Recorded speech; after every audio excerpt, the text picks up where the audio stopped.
Hey, salut à toutes et à tous, bienvenue sur Acropolis. Je suis très content de vous retrouver, j'espère que vous allez bien.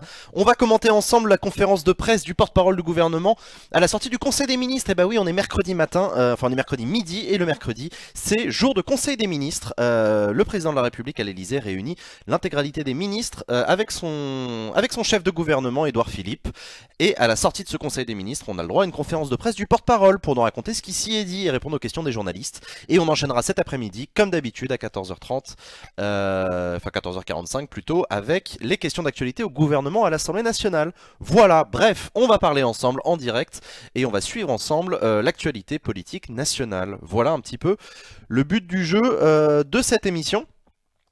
J'espère que vous allez bien. Salut à tous, salut Azuric, salut Cluster, salut Jawa, salut Kabosh, salut Fanny, salut Gilda, salut Jean-Sébastien, salut les schizos. Salut à toutes et à tous. Comment ça va? Est-ce que c'est toujours Castaner le porte-parole? Oui, c'est toujours Castaner le porte-parole du gouvernement, mais pour plus très longtemps, peut-être que c'est le dernier conseil des ministres de Christophe Castaner. Christophe Castaner, vous le savez, est candidat à la présidence de la République En Marche, le parti politique qui a mené Emmanuel Macron au pouvoir. Christophe Castaner, il est plus que candidat, puisqu'il est le seul candidat. Donc a priori, il va devenir président d'En Marche, sauf surprise, mais il risque pas d'y avoir de surprise. Et à partir du moment où il est président En Marche, ça paraît assez compliqué qu'il reste porte-parole du gouvernement, voire même qu'il reste au gouvernement tout court. Donc c'est peut-être la dernière fois qu'on verra Christophe Castaner à une conférence de presse de sortie du Conseil des ministres. Voilà. Voilà. Donc non, c'est bien Castaner aujourd'hui, mais c'est peut-être la dernière fois. C'est peut-être la dernière fois, on va dire au revoir Patrick. Merci Patrick, au revoir Patrick. Voilà, avec tous les jeux de mots, on n'attend pas Patrick, tout ça. J'ai dit quoi? Pourquoi je dis Patrick? Ah, parce que je confonds avec Patrick Caner. À chaque fois, il y a un problème, hein. Va vraiment falloir que j'arrête, hein. Patrick Caner, voilà, c'est un ancien ministre, donc c'est Christophe Castaner, Christophe Castaner, Christophe Castaner, Christophe Castaner. Pourquoi à chaque fois Patrick? En plus j'étais parti sur le jeu de mots, on n'attend pas Patrick, etc. Mais rien à voir, du coup pas drôle du tout, du tout. Voilà, Jean j'ai galéré mais j'ai trouvé l'Ouganda à l'ONU hier soir. Ah bah très bien, tant mieux. Ravi d'avoir pu t'aider. J'ai lu un article comme quoi Castaner restait ministre des Relations avec le Parlement. Ça c'est possible et ce serait pas absurde, mais porte-parole, ça me paraît compliqué. Ça me paraît compliqué. C'est quand les élections En Marche? Oh, c'est à bientôt, c'est ce week-end ou la semaine prochaine? C'est ce week-end, ouais, c'est ça, c'est ce week-end. Voilà, ce week-end, Christophe Castaner va être élu président d'En Marche. Je trouve ça drôle qu'il y ait un président En Marche, alors qu'on sait très bien que le président d'En Marche, c'est Emmanuel Macron, évidemment. C'est pas du tout un parti comme les autres En Marche, c'est un parti qui n'existait pas il y a encore 2 ans. Et c'est un parti qui est entièrement organisé autour d'Emmanuel Macron et de sa présidence, donc voilà. Euh, Donc voilà, va falloir trouver un autre jeu de mots du coup. Sur Christophe Castaner, ouais non, il n'y a pas trop de jeux de mots sur Christophe Castaner. C'est pas très grave, hein, à la limite, jeu de mots c'est pas c'est pas trop le but du jeu. Mais voilà, donc il y a la situation personnelle de Christophe Castaner qu'on va voir là dans quelques minutes maintenant. Mais il y a aussi la question politique française dont ils ont parlé j'espère ce matin dans le cadre du Conseil des ministres. Je rappelle que le Conseil des ministres c'est particulier, hein, c'est vraiment le Conseil des ministres de l'État. C'est probablement pas le moment où on va parler d'un certain nombre de sujets d'actualité qui seront probablement abordés cet après-midi dans le cadre des questions d'actualité au gouvernement. Ministre et responsable du groupe LREM, c'est pas étrange. Alors non, tu confonds, Leïna, tu confonds responsable de groupe et président de parti, c'est pas du tout pareil. Un responsable de groupe, un président de groupe, c'est un président de groupe parlementaire. Et effectivement, un président de groupe parlementaire ne peut pas être ministre, ça n'a pas de sens pour des raisons de séparation des pouvoirs. Le président du groupe En Marche à l'Assemblée nationale, c'est bien Richard Ferrand, qui est ancien ministre, mais qui ne l'est plus.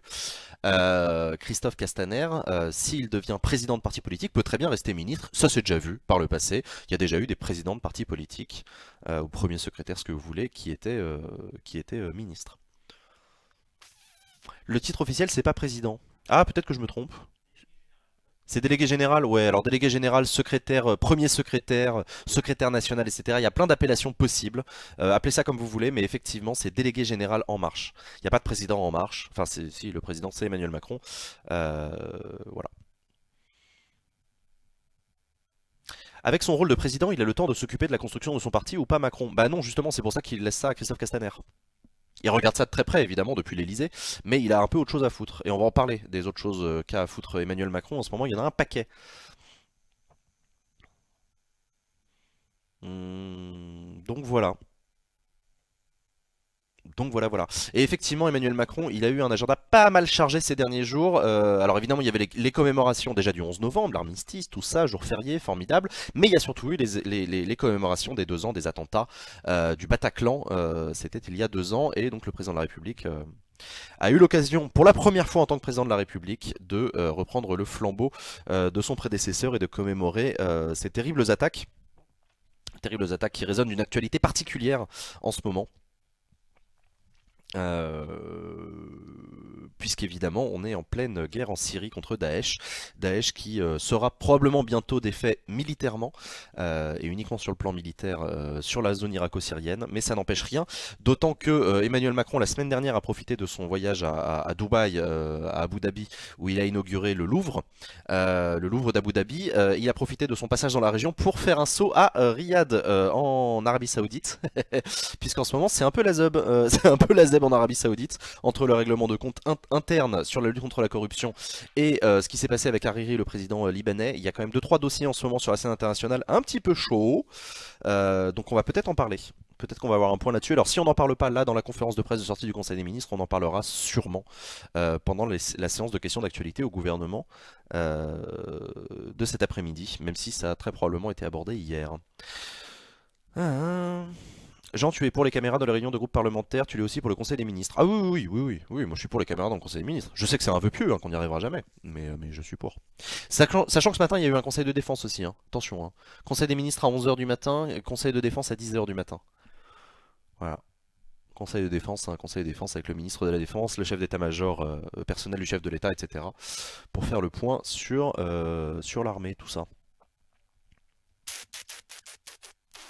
J'ai une question. J'envisage de monter sur Paris dans 3 mois et demi et je voudrais visiter l'Assemblée et assister au QAG avec un ami. Si je demande à ma députée, je demande comment.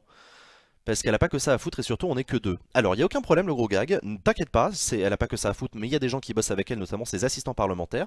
Donc tu envoies un mail à ton ou ta députée via son mail que tu trouveras sur le site internet de l'Assemblée, hein, le mail @assembléenationale.fr, et tu envoies un mail en expliquant ça, en disant voilà je voudrais assister à une séance de questions d'actualité au gouvernement, à telle date si c'est possible, nous serions deux, voilà nos identités, est-ce que c'est possible, ça nous ferait vraiment plaisir, ce serait l'occasion de vous rencontrer madame la députée si vous êtes disponible.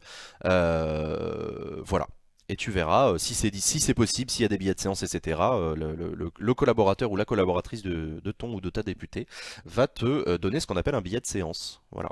Mais t'inquiète pas, hein, y a pas de, elle a pas que ça à foutre, t'inquiète pas, si, ça fait partie de son boulot de permettre aux citoyens que tu es d'accéder aux travaux parlementaires.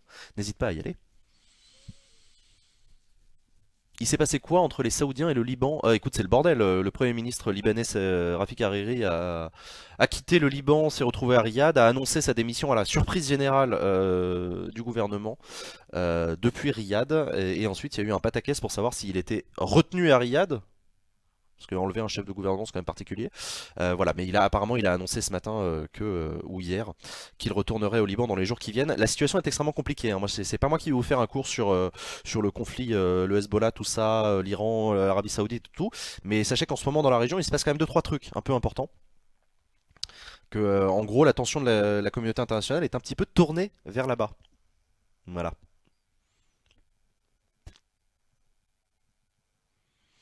Tu demandes poliment, tu lui donnes l'argent. Non, je rappelle que c'est censé être, c'est gratuit, hein, la visite de l'Assemblée nationale, évidemment. Ah là là.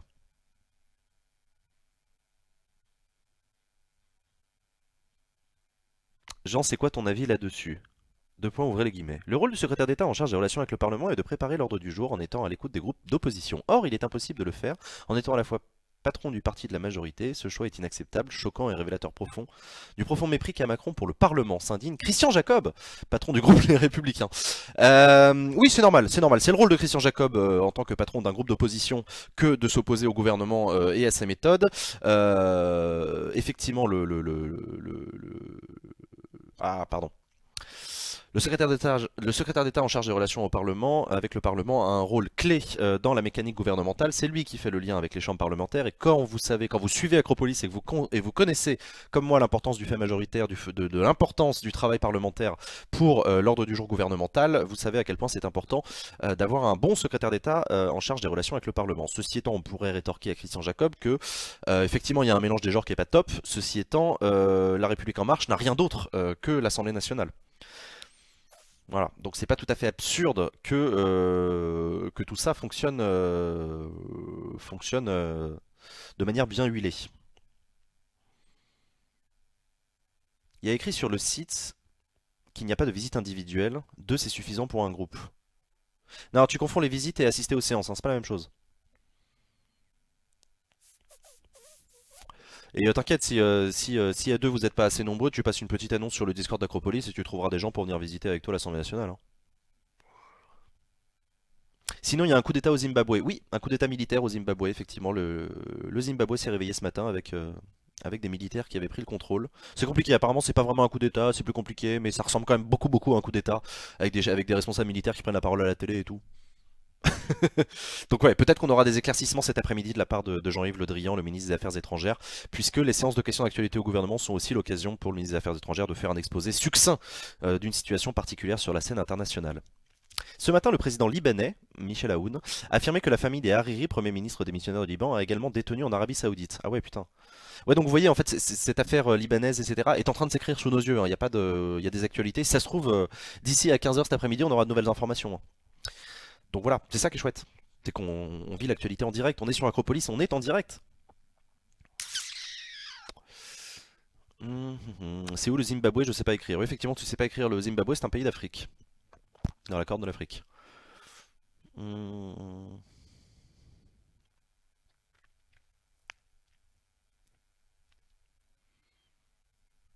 C'est pas dit qu'il démissionne pas une fois élu. Moralisation, tout ça. Il n'y a pas de règle en la matière, hein, comment vous dire? Un parti politique, c'est une organisation privée, hein. Un président, un ministre peut être chef d'un parti politique. C'est pas impossible. Et vous m'accorderez que ce n'est pas tout à fait absurde que le chef du parti majoritaire soit un membre du gouvernement. Ça n'a pas toujours été le cas, effectivement. Rappelez-vous, à l'époque des socialistes, c'était Jean-Christophe Cambadélis qui n'était pas ministre, il était juste premier secrétaire du Parti socialiste.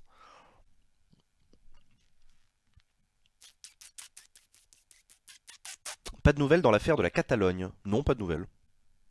Ça suit son cours. Là, pour le coup, on a eu beaucoup de nouvelles ces dernières semaines, mais là, voilà, il y a des élections prévues en décembre, voilà, c'est tout.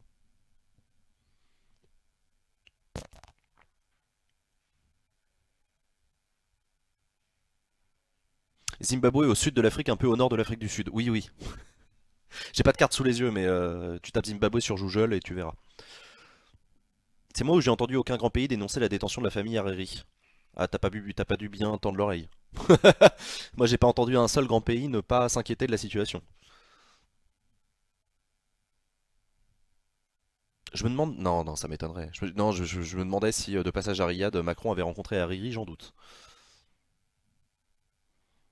En fait, ce qui me dérange, c'est que c'est Castaner qui doit communiquer avec l'opposition dans son rôle de secrétaire d'État en charge des relations avec le Parlement et son rôle de président de l'ERM le rend pas un peu jugé parti.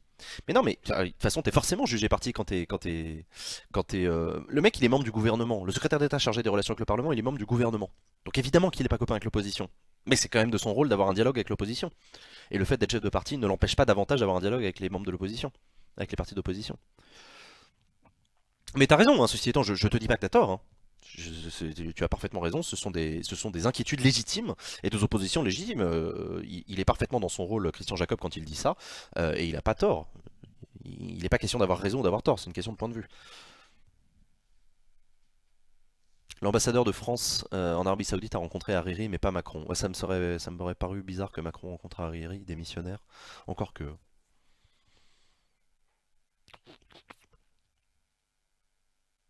Hmm. Bon, on verra bien. On verra bien. J'arrive pas à trouver l'ordre du jour du Conseil des ministres de ce matin. Le site élysée.fr est un merdier sans nom. En plus, la police qu'ils utilisent là, c'est absolument insupportable avec des majuscules partout. Putain, les gars. Oh là là. S'il vous plaît. Respectez-vous un peu. Euh... il y a les communiqués de presse, il y a les discours du président. C'est très intéressant. Mais il n'y a pas l'ordre du jour du dernier Conseil des ministres. Alors moi, je peux retrouver les ordres du jour des Conseils des ministres de juin dernier. Je suis très content. Ravi. Je suis sûr que tous les journalistes se précipitent là-dessus tous les matins. Mais, euh, mais moi, en l'occurrence... Bonjour, j'ai beaucoup raté. Non, non, non, tu viens d'arriver, ça vient de commencer, t'inquiète pas. On est en train d'attendre, on est en introduction, on est en train d'attendre la conférence de presse de sortie du Conseil des ministres avec Christophe Castaner.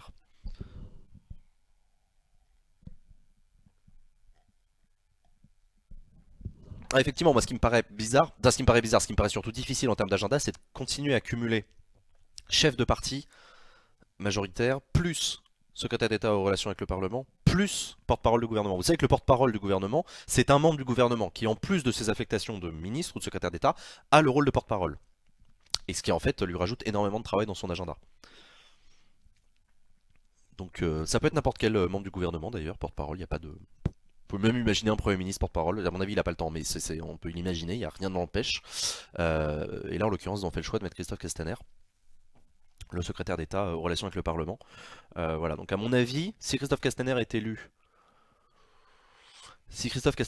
président d'En Marche ce week-end, ça va légèrement bouger dans le gouvernement la semaine prochaine. On va avoir soit une démission du gouvernement, ce qui est possible, soit il reste au gouvernement avec une autre attribution ou avec la même, soit, mais en tout cas, porte-parole du gouvernement, il y en aura un autre. Ça pourrait être, je sais pas moi, ça pourrait être qui, porte-parole du gouvernement? À peu près n'importe qui, hein. Gérald Darmanin, on verra bien.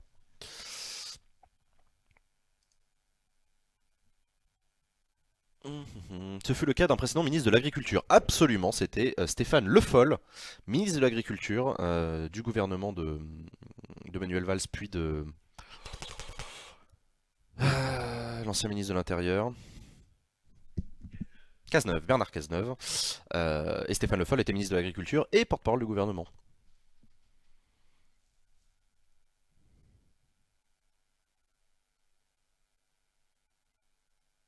Griveaux, ça pourrait être Griveaux. Ce serait Julien de Normandie. Ouais, ouais. Macron porte-parole du gouvernement. Non, Macron n'est pas membre du gouvernement. Emmanuel Macron est président de la République. C'est quoi l'élection de En Marche pour le coup? Il vote en interne pour un nouveau président de parti. Ouais, c'est ça. En l'occurrence, c'est pas président, c'est délégué général, mais c'est pareil. En gros, c'est. Et cela lui a été reproché par les agriculteurs, je crois. Ah bon, les agriculteurs ils ont reproché beaucoup de choses à Le Foll. Beaucoup de. Enfin, vous savez, ça a été compliqué, hein, Le Foll. Enfin, c'était pas tant la personnalité de Le Foll, c'est que la situation des agriculteurs ces dernières années a été particulièrement compliquée. Vous savez, la crise du lait, tout ça, les éleveurs, enfin voilà, beaucoup de sujets assez compliqués. Mais j'ai pas entendu particulièrement d'agriculteurs reprocher à Stéphane Le Foll d'avoir été porte-parole du gouvernement en plus de ses attributions de ministre. Je peux me tromper.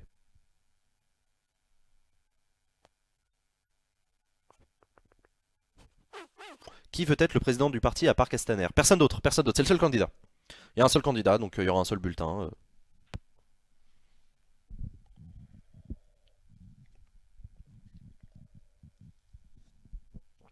Du coup, on peut parier sur son élection ou pas, mais la cote est pas dingue, hein.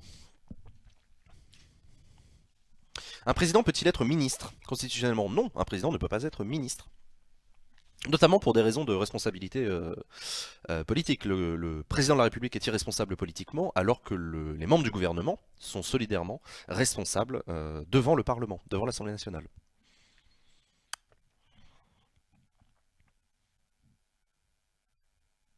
Moi, je les ai entendus avec l'argument l'agriculture ne mérite pas un ministère à temps plein. Ah ouais. Bref, on est d'accord que ça pose la question de l'agenda. Oui, oui, non, mais c'est ça. Oui, non, mais c'est possible, effectivement, t'as peut-être raison. Moi, je l'ai pas entendu, mais c'est possible que les agriculteurs aient dit ah, porte-parole là, pas que ça à foutre, il ferait bien de s'occuper des agriculteurs et seulement de ça. Ça m'étonne pas, c'est assez classique.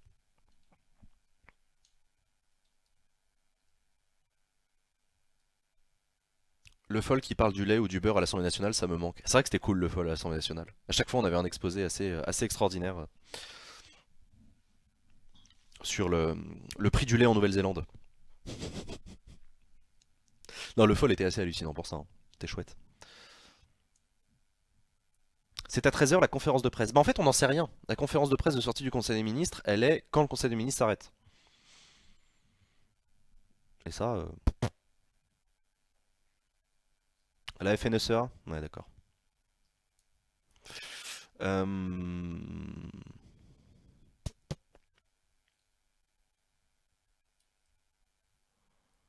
À mon avis, il faut surveiller les militaires. Si le site de l'Elysée est mort, peut-être qu'il y a un coup d'État en cours. Ah là là. Mais non, non, non, le site de l'Elysée n'est pas mort, hein.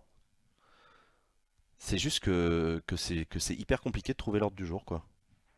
T'as tous les communiqués, ok, formidable, super. Il y a des magies, c'est vraiment. Enfin après, je sais pas exactement quelle est leur ambition en termes de communication avec le site de l'Elysée, mais là, c'est laborieux, quoi. Alors regarde, on va faire le truc qu'il faut jamais faire, c'est que tu vas dans l'onglet recherche d'un site internet et tu tapes ta recherche. Aucun moteur de recherche interne de site internet ne fonctionne. Donc là, par exemple, si je tape Conseil des ministres, aucun résultat trouvé. C'est génial. J'invente rien, hein. Là, je suis sur le site de l'Elysée. Si dans l'onglet recherche vous tapez Conseil des ministres, vous trouvez rien. Aucun résultat trouvé. Non, c'est beau quand même, c'est beau. Alors je vais essayer ordre du jour. Aucun résultat trouvé. C'est génial. C'est génial. Je fais même pas semblant, putain. Le conseil des ministres peut-il être fait en dehors de l'Elysée? Genre si le président est en déplacement pendant plus d'une semaine? Oui, bien sûr que si, oui, oui, bien sûr. Les conseils des ministres ont déjà eu lieu en dehors de l'Elysée. Rappelez-vous quand Nicolas Sarkozy a été élu président de la République en 2007, il a voulu organiser des conseils des ministres hors les murs. Hors les murs, ça veut dire dans d'autres villes. Il a fait un conseil des ministres à Lyon, il a fait un conseil des ministres à Bordeaux, je crois, je me souviens plus exactement des villes. Il s'était arrêté assez vite, hein. Il s'était arrêté assez vite de le faire parce que c'était une logistique absolument démentielle. Ça servait pas à grand chose et ça avait été pointé du doigt par beaucoup de journaux. Mais, euh, mais voilà. Merci beaucoup pour le lien. Pouzou, je sais que c'est compliqué quand on peut pas taper de lien dans le chat. Mais du coup, elysée.fr/conseil des ministres. Oh, marche pas, marche pas, marche pas. Alors quand tu cliques sur les actualités sur elysée.fr, tu arrives dans un onglet. La première chose qu'on te propose, c'est le compte rendu du Conseil des ministres du 14 juin dernier. C'est génial. Ah putain.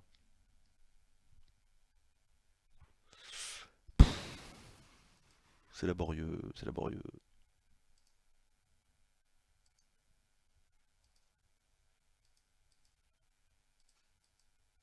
C'est bon. J'ai fini par le trouver. Merci beaucoup Sylvain de l'avoir mis dans le chat. Ordre du jour du Conseil des ministres du mercredi 15 novembre. C'est aujourd'hui. Alors, il y a 3 parties dans ce Conseil des ministres. Chacune des parties a différents trucs. La première partie, c'est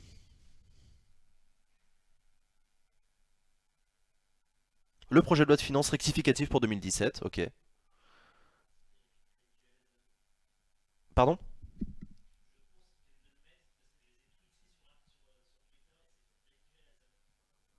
Ah ouais, ils viennent de le mettre, c'est rédigé. Oui, effectivement, c'est rédigé n'importe comment. Merci beaucoup aux gens de l'Elysée qui nous regardent sur Acropolis. Merci beaucoup d'avoir mis à jour le site à notre demande. C'est très mal mis en page, mais c'est pas grave. L'important, c'est qu'on ait l'information. Donc, de quoi ils sont en train de parler à l'heure actuelle au Conseil des ministres? Projet de loi de finances rectificatif pour 2017. Pourquoi ils font une rectification d'ailleurs? Parce que je crois qu'il s'est passé quoi? C'est ça, retoqué par le Conseil constitutionnel. Quoi en l'occurrence? C'était la taxe sur les dividendes qui a été retoquée, et donc du coup ils sont obligés de faire un PLFR. Putain, en plein PLF, le bordel, la première année.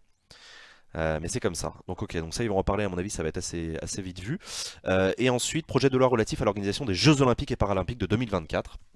La France, vous le savez, s'est vu attribuer, et surtout Paris, s'est vu attribuer les Jeux Olympiques en 2024. Donc le gouvernement prévoit un projet de loi pour faciliter l'organisation des lieux, des Jeux, pardon. On verra bien ce qu'il y a dans ce projet de loi, mais ça doit être, je sais pas, des facilitations d'ordre administratif et organisationnel, peut-être avec un budget spécifique pour accueillir dans de bonnes conditions cette grande rencontre internationale. Donc voilà, PLFR plus Jeux Olympiques 2024. Ensuite, la deuxième partie de ce Conseil des ministres, c'est la communication. Les communications, c'est quand des ministres prennent la parole pour dire, mes chers collègues, aujourd'hui je voudrais vous parler de ce sujet-là et vous dire deux, trois trucs. Il y a deux communications aujourd'hui. Une communication du ministre des Affaires étrangères sur la situation internationale. Donc c'est Jean-Yves Le Drian qui dit à ses collègues, à mon avis, il va parler effectivement peut-être du Zimbabwe, mais peut-être surtout de l'Arabie Saoudite. Et ensuite, une deuxième communication sur la politique de lutte contre le tabac. Vous savez que le paquet de cigarettes a augmenté de 20 centimes ou 30 centimes, je ne sais plus, il y a 24 heures. Donc, c'est l'occasion pour Agnès Buzyn, la ministre de la Santé, de faire une communication à ses collègues sur la politique de lutte contre le tabac. Et enfin, troisième partie du Conseil des ministres, des échanges. Donc, il prévoit de discuter. Là, c'est plutôt un échange, vraiment discussion, voire débat, sur l'Afrique. Aujourd'hui, à un seul point d'échange, c'est échange sur l'Afrique. Échange sur l'Afrique. Voilà. Chers collègues, l'Afrique. Tu me diras, c'est très Zimbabwe du coup. Mais j'espère qu'ils vont parler de l'aide au développement, la COP 23, tout ça. On verra.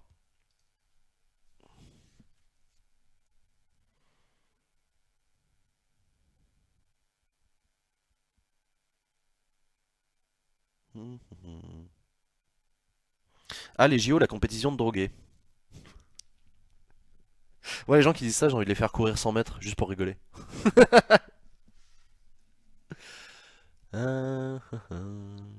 C'est la dernière fois qu'on verra Castaner au Conseil des ministres, il va fêter ça. Non, c'est pas sûr que Castaner quitte le gouvernement, ce qui est sûr, c'est qu'il coûte. C'est à peu près sûr, mais pareil, c'est une supposition qu'il quittera le porte-parole là. Donc c'est peut-être la dernière fois qu'on verra une conférence de presse de sortie du Conseil des ministres de Christophe Castaner. Euh, Il y a le Venezuela en faillite aussi dans l'actualité internationale. Ouais, c'est vrai. Il y a aussi la campagne Le Mois sans tabac. Oui, bien sûr. On est en novembre, c'est le mois sans tabac. Il y a aussi le cas du Yémen. Ah non, mais si on commence à faire la liste des sujets sur la table en situation internationale, on n'est pas sorti, hein. Il y a plein de trucs. Plein de trucs.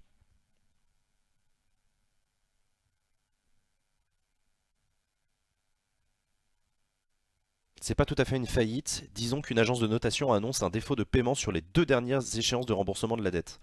Ouais, alors malheureusement, un défaut de paiement, si tu veux, on n'est pas très loin de la faillite, hein.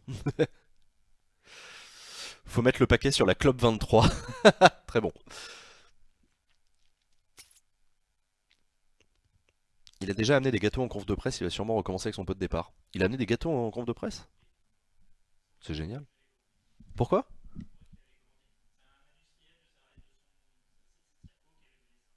Ah, il était venu avec des gâteaux de ses circos, ouais. Marrant. C'est génial. Tu sais, on dirait les députés qui viennent avec le pinard de leur circonscription. Eh, qui n'en veut?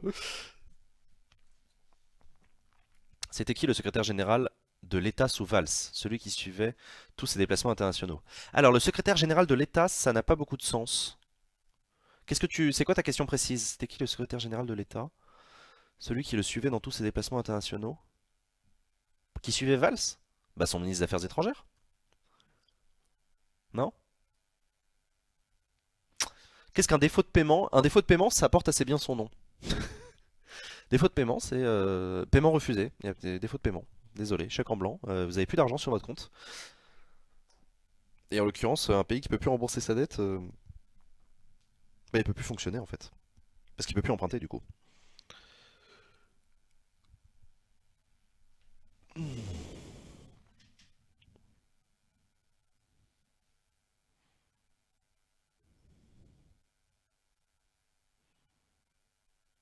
On dirait la fin de l'année scolaire au collège où tous les cours c'était un goûter. Ouais, c'est un peu ça, ouais.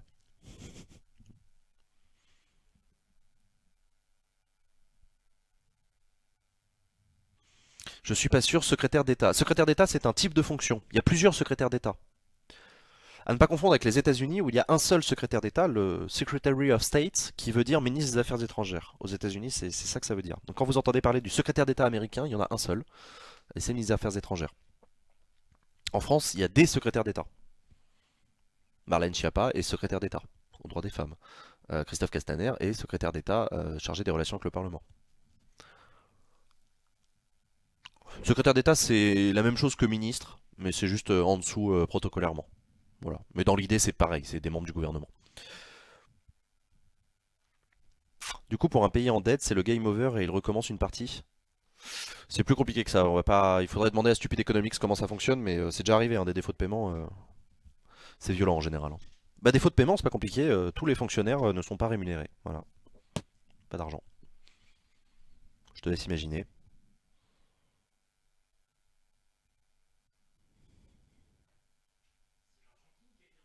Ouais, c'est l'Argentine, je pensais à ça en 2001 ou 2002, ouais. Mais récemment, on a évité le défaut de paiement de la Grèce. C'est pas passé loin, hein.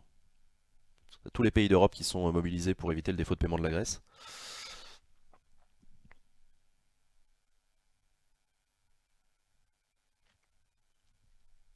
Merci à toutes les personnes qui suivent la chaîne, pardon. Je vous vois là à chaque fois.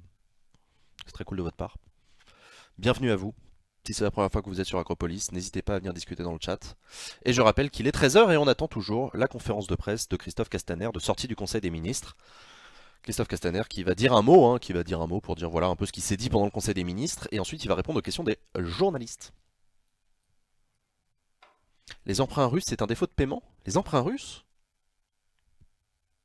Quels emprunts russes?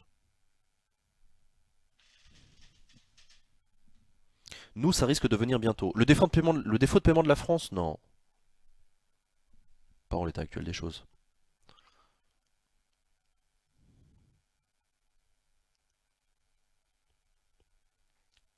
On monte pas du doigt. Salut Yuki.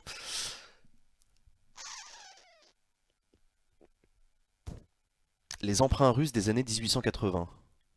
Oh, putain. On est vraiment en train de parler des dettes souveraines de la fin du 19e siècle? Ouais. Si on continue à s'endetter, l'État va être en défaut de paiement.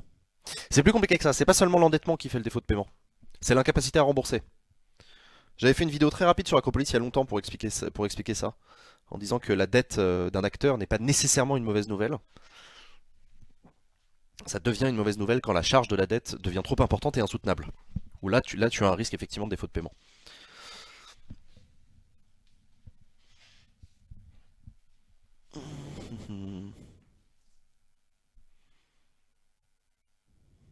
C'était pour payer le conflit avec le Japon, c'était un moyen d'avoir de l'argent pour l'État qui n'a jamais remboursé, enfin jusqu'il y a quelques années. Oui, alors d'ailleurs à l'époque on appelait ça la banqueroute, faire banqueroute. Et à l'époque des monarchies, la France a plusieurs fois fait banqueroute, hein. Les rois, empruntaient de l'argent pour financer les guerres notamment parce que ça coûtait un bras. Et une fois quand il y avait trop de dettes, ils disaient aux gens qui avaient prêté de l'argent, bah, je vous rembourserai pas. C'est une annulation autoritaire de dette. C'est arrivé.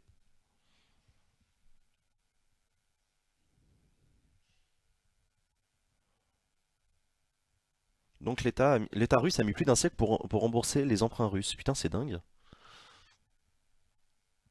La guerre, c'est l'avenir. Comment le Venezuela peut avoir une crise alors qu'ils ont le plus de pétrole au monde? Mais c'est pas seulement la question des ressources, hein, la crise. Si tu dilapides tes ressources, c'est déjà arrivé, hein. Regarde, prends le cas de l'Espagne par exemple. L'Espagne aurait dû être le pays le plus riche du monde avec la conquête des Amériques, n'est-ce pas? Mais par leur incapacité à garder le pognon, ils ont cramé l'argent et ils n'ont jamais vu les bénéfices.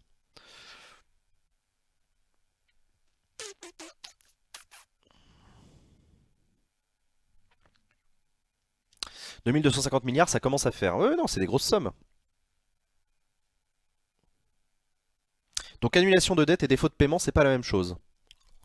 Non, c'est pas forcément la même chose. Tu peux annuler ta dette alors que tu as les moyens de la rembourser. Défaut de paiement, c'est que t'as pas les moyens. T'as plus d'argent. Tu veux la rembourser? Oui, désolé, en fait, j'ai pas. Plus d'argent.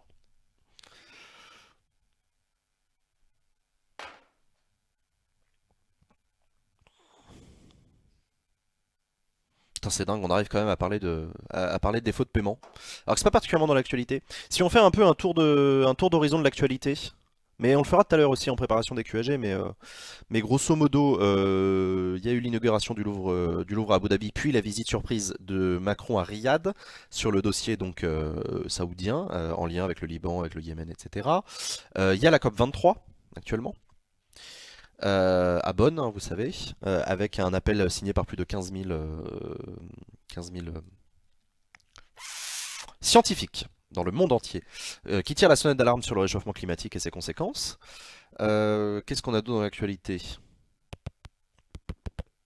Je réfléchis un peu à l'actualité nationale française. Alors évidemment, il y a le débat Charlie Hebdo, Mediapart, mais ça c'est un débat qui n'est pas très gouvernemental, hein. Il y a pas de vote de loi, de trucs comme ça. Qu'est-ce qu'il y a eu? Ah, merci beaucoup Sylvain. Le setup est prêt. Non, c'est ça qu'on a tendance à tourner. Ah, et on entend les journalistes qui papotent. Du coup, à mon avis, tu peux rebaisser le son, Sylvain. Pour pas qu'on entende les journalistes se raconter leur week-end.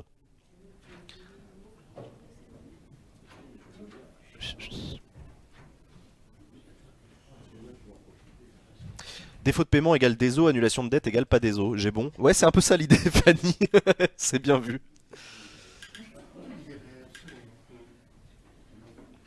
Le pétrole au Venezuela appartient, je pense, au gouvernement. C'est plus compliqué que ça. Non, non, il appartient des exploitants privés, mais qui sont très lourdement taxés par le gouvernement, notamment depuis Chavez, qui permet de financer des programmes d'action publique. Jean, est-ce que tu regardes la revue de la semaine de Mélenchon? J'ai jamais le temps de regarder les revues de la semaine de Mélenchon.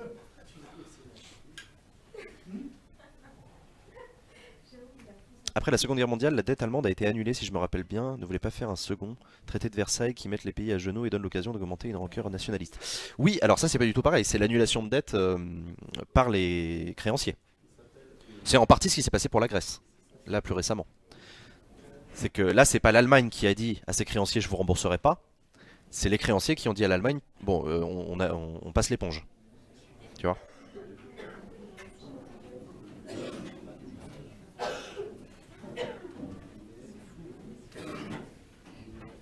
C'est un bon meublage d'écouter la vie des journalistes. Ah non, c'est gênant. Hormis Mélenchon, y a-t-il d'autres chaînes YouTube de politiciens actives? Non. Non. Franchement, de politique d'envergure nationale, en tout cas, j'entends.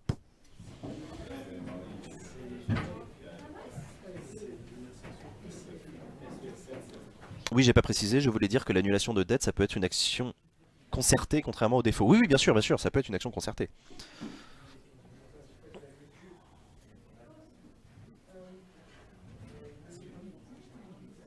C'est quoi un créancier? Un créancier, c'est une personne qui doit de l'argent. Une personne à qui tu dois de l'argent, pardon. J'ai une dette envers toi, t'as une créance envers moi. Tu vois? C'est ça que ça veut dire.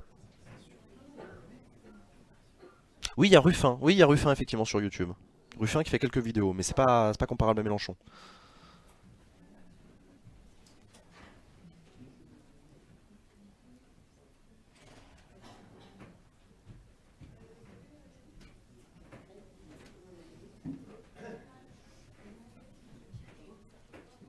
Hum, hum.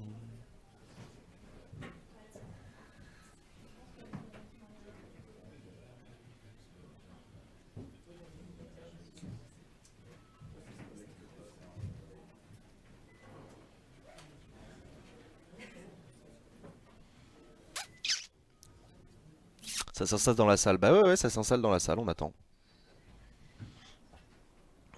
On attend, on attend. On attend l'arrivée de Christophe Castaner, qui doit être en train de serrer des mains, tout ça, dire merci. J'ai pas compris l'histoire de la refondation du FN. Bah, je sais pas vraiment s'il y a une histoire, c'est que le parti politique Front National, suite à sa déconvenue de la présidentielle et des législatives l'été dernier, cherche un nouveau souffle. Et donc il y a des questionnements actuellement en interne pour savoir quel est l'avenir de ce mouvement. Il y avait Nicolas Dupont-Aignan pendant la présidentielle, mais il a abandonné sa carrière de youtubeur quand il a vu qu'il avait pas le niveau de Squeezie. Non, Nicolas Dupont-Aignan, surtout YouTube, il continue à uploader ses apparitions de télé, ce qui ne sert absolument à rien. Mais, euh, mais voilà.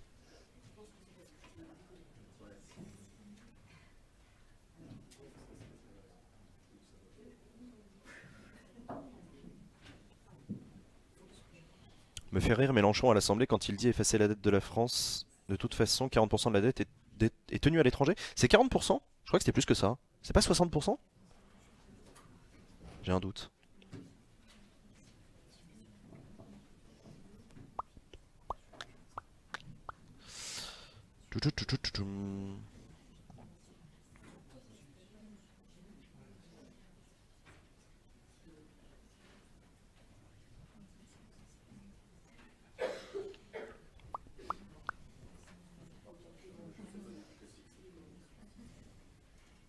Dupont-Aignan, c'est qui lui le concierge? Je l'ai déjà vu à la haine. Mais non, Dupont-Aignan, c'était celui qui avait fait une alliance avec Marine Le Pen. Voilà, Christophe Castaner, le porte-parole du gouvernement, qui vient d'arriver pour cette conférence de presse avec Julien de Normandie et Laura Flessel. Et... C'est bon. Bonjour à toutes et à tous, merci C'est Françoise Nyssen? Non. de nous retrouver pour ce point presse qui a pour moi, vous en doutez, une saveur forcément particulière. Je suis aujourd'hui accompagné, vous en avez désormais l'habitude, de plusieurs collègues ministres, Laura Flessel, Sophie Cluzel et de Normandie, personnes handicapées. qui vont vous présenter le projet de loi sur les Jeux Olympiques et Paralympiques, sur lequel nous aurons pris un long moment d'échange, au-delà même du texte, mais de mobilisation et d'appel à la mobilisation par le président de la République sur ce sujet majeur, sur ce sujet de fierté nationale, de fierté de tout le monde sportif mobilisé autour de cette ambition, mais bien au-delà, ils reviendront sur ce sujet. Quelques mots en préalable pour évoquer le contexte dans lequel nous nous sommes réunis ce matin. Vous savez qu'hier, en conclusion de son déplacement sur la politique de la ville, le président de la République a appelé à la fierté. La fierté, c'est quelque chose, c'est un mot qui n'est pas forcément dans le vocabulaire courant politique. Et pourtant, c'est quelque chose qui est essentiel. Il a appelé les habitants des quartiers, mais au-delà des quartiers, il a appelé tous les Français à retrouver le chemin d'une certaine fierté française, d'une fierté républicaine, avec cette idée où, là où les mots ont si fortement progressé, c'est généralement parce que la République avait reculé. Et il faut ramener la République partout. Et sa place partout, c'est tous les quartiers, c'est toute la France. Il ne doit y avoir aucun mètre carré de la République française dans lequel la République n'ait pas sa place. Et pour cela, il faut retrouver cette fierté de ces 1500 quartiers, cette fierté de ces 5,5 millions de personnes qui vivent dans ces quartiers, et cette fierté de ce qui fait la France, de ce que nous sommes. Et c'est au fond ce à quoi travaille chaque jour le gouvernement sous l'autorité d'Édouard Philippe. C'est ce à quoi nous travaillons quand nous rétablissons nos finances publiques. Donc Christophe Castaner, le porte-parole du gouvernement, qui commence cette conférence de presse en présentant les autres ministres qui sont autour de lui en disant qu'on va parler des Jeux Olympiques de 2024. C'était effectivement à l'heure du jour ce matin. Mais là, il commence à disserter sur la notion de fierté. Apparemment, c'est le message que le gouvernement veut faire passer. Éducatives majeures qui sont dans les quartiers, mais qui sont aussi partout en France, comme les dispositifs comme Devoir fait, qui sont opérationnels depuis quelques jours. Vous savez, l'investissement dans les compétences, l'innovation, la transition écologique, c'est justement retrouver ces fiertés de ce que nous sommes. Et puis c'est aussi poursuivre la libération des initiatives et des énergies, la lutte contre ces assignations à résidence, ces impossibilités à résidence, pas à résistance sociale. Vous savez, partout où ce qui faisait l'ascenseur même, l'idée même de la République, à travers les mobilités économiques, les mobilités sociales, partout où elle recule, c'est la République qui recule. Et donc, évidemment, nous devons être mobilisés dans cette transversalité. Tout ce que nous mettons en œuvre au quotidien a cette ambition pour faire en sorte que notre pays, qui a su traverser systématiquement, sans se désunir, de douloureuses épreuves, et les poignantes commémorations de lundi ont bien marqué cette dimension, cette union, ce commun qui appartient à tous. Vous savez, ce commun, c'est quelque chose qu'on ne touche pas forcément, qu'on ne voit pas. C'est assez inhabituel, hein, ce type de discours plein d'emphase dans une conférence de presse de Conseil des ministres. Il ne nous avait pas habitués à ça, Christophe Castaner. Mais il est en train de faire le lien, effectivement, avec les commémorations des attentats, mais aussi du 11 novembre. Et l'annonce, probablement, il a parlé des quartiers, c'est probablement le discours sur la politique de la ville de la part du Premier ministre à Tourcoing. C'était hier. Et les blocages. Mais nous devons faire en sorte, face à ces difficultés, face à ces blocages, sur tous les sujets politiques dont nous nous occupons, de faire en sorte qu'on puisse, là encore, renouer avec l'esprit de conquête et reprendre la marche en avant. C'est dans ce sens-là que les mots du président de la République au début du Conseil des ministres, quand il fait la photographie de la semaine écoulée, quand il invite les ministres, le Premier ministre, à se prolonger évidemment sur le court terme, mais aussi sur le moyen terme, et toujours sur cette vision de la France que nous voulons conduire. C'est dans ce sens-là aussi que nous avons pu aborder la candidature de la France pour l'organisation des Jeux de 2024. Parce que cette candidature et cette reconnaissance a valeur de symbole. Car c'est évidemment une immense fierté, une fierté pour le pays, pour notre pays, que de se préparer à accueillir à nouveau, 100 ans après les Jeux de 1924, cet événement d'ampleur mondiale qui porte des valeurs, celles de l'olympisme. Voilà, on revient sur le sujet du jour, les Jeux Olympiques de 2024. Au fond. Et le projet de loi qui a été examiné ce matin au Conseil des ministres. Et avant de laisser la parole aux 3 ministres qui vont œuvrer d'arrache-pied dans les délais à la fois longs, mais aussi très courts, qui nous éloignent ou qui doivent nous rassembler ou nous rapprocher de l'année 2024, c'est aussi à cette invitation, à cette formidable réussite collective, à cette aventure humaine partagée par toute la nation à laquelle le président de la République nous a invités. Je laisse la parole à Laura. Merci. Laura Flessel, donc la secrétaire d'État au ministre chargé des sports, pardon, et ancienne escrimeuse de très très haut niveau, qui va donc présenter la feuille de route du gouvernement pour l'organisation des Jeux Olympiques. De nous céder la place. Bonjour à tous et toutes. Merci de nous céder la place quelques minutes pour vous parler du projet de loi olympique et paralympique que nous avons présenté ce matin au Conseil des ministres. La France, effectivement, aura la chance et la responsabilité d'accueillir les Jeux d'été en 2024 après 100 ans d'attente. Ces Jeux seront effectivement une opportunité majeure pour notre pays qui pourra une nouvelle fois valoriser son patrimoine, mais aussi l'excellence de son savoir-faire en matière d'organisation de grands événements sur la scène internationale. Ces Jeux seront aussi un accélérateur d'investissement et l'opportunité de faire du sport un levier de transformation de la société, avec la volonté de laisser un héritage durable à tous les Français. Depuis le 13 septembre dernier et l'annonce officielle de l'attribution des Jeux en France, l'État se met en ordre de marche pour répondre au mieux et au plus vite aux engagements pris pendant la phase de candidature. Nous avons nommé, dès le lendemain de l'annonce, un délégué interministériel, M. Jean Castex, dédié à la préparation le lendemain. Un délégué interministériel, c'est une personne, c'est pas un membre du gouvernement, c'est une personne qui au sein de l'administration est chargée de mettre en musique l'action interministérielle, donc de tous les ministères concernés, que ce soit l'intérieur sur la sécurité, que ce soit l'économie sur la question des investissements, etc. À structurer le futur comité d'organisation, appelé COJO, et la future société de livraison ouvrable olympique, Solideo, qui seront dès le début de l'année 2018 en action. Okay. Nous avons créé un programme budgétaire pour les 2 ans, pour les Jeux, dans le cadre du projet de loi Finances 2018. Le projet de loi olympique et paralympique représente une nouvelle étape et s'inscrit pleinement dans cette volonté de l'État de se donner rapidement les moyens de préparer au mieux un grand rendez-vous. Un process à respecter sous contrôle. De quoi s'agit-il dans les grandes lignes ? Il s'agit de respecter les engagements pris en phase de candidature à travers notre dossier de candidature et les stipulations du contrat de haute conclu le 13 septembre dernier à Lima. Il s'agit de créer des procédures permettant de livrer les équipements et infrastructures nécessaires à la tenue des Jeux dans les temps. Il s'agit de s'assurer d'une organisation irréprochable des Jeux en matière de transparence et d'intégrité.